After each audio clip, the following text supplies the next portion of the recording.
Destination les Charentes-Maritimes, dans le village de Saint-Marc. De l'Homo erectus à l'homme moderne, les plantes et les fleurs qui les accompagnent ont toujours appartenu à notre alimentation. Pierrette Nardot en sait quelque chose. Grâce à ses parents, elle entretient dès son plus jeune âge un rapport étroit avec la terre.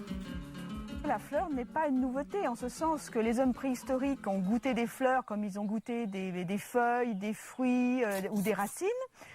Ils mangeaient des fleurs, la fleur faisait partie de l'alimentaire.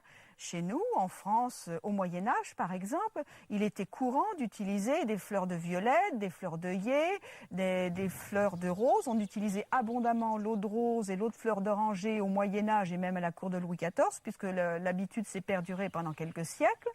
Donc il y avait quand même certaines fleurs en France qui étaient très couramment consommées.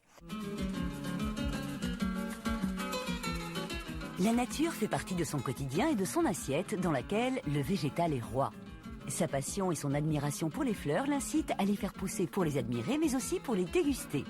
Désireuse d'associer au goût la beauté et l'équilibre nutritif, Pierrette Nardot nous évoque dans son jardin quelques aspects de la cuisine aux fleurs. On se sert de ces fleurs pour donner un arôme de muscat au vin blanc. Et oui, il suffit de mettre une bonne poignée de fleurs de sauge clarée dans un vin blanc et au bout de quelques jours, le vin a pris un goût de muscat et donc sert d'apéritif.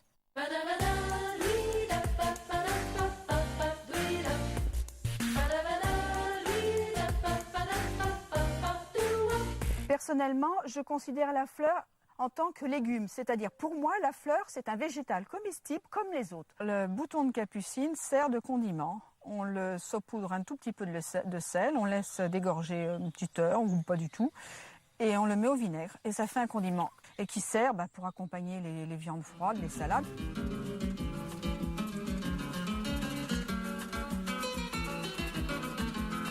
La fleur peut être incluse, peut faire partie d'une alimentation variée et équilibrée ou être simplement le décor des jours de fête.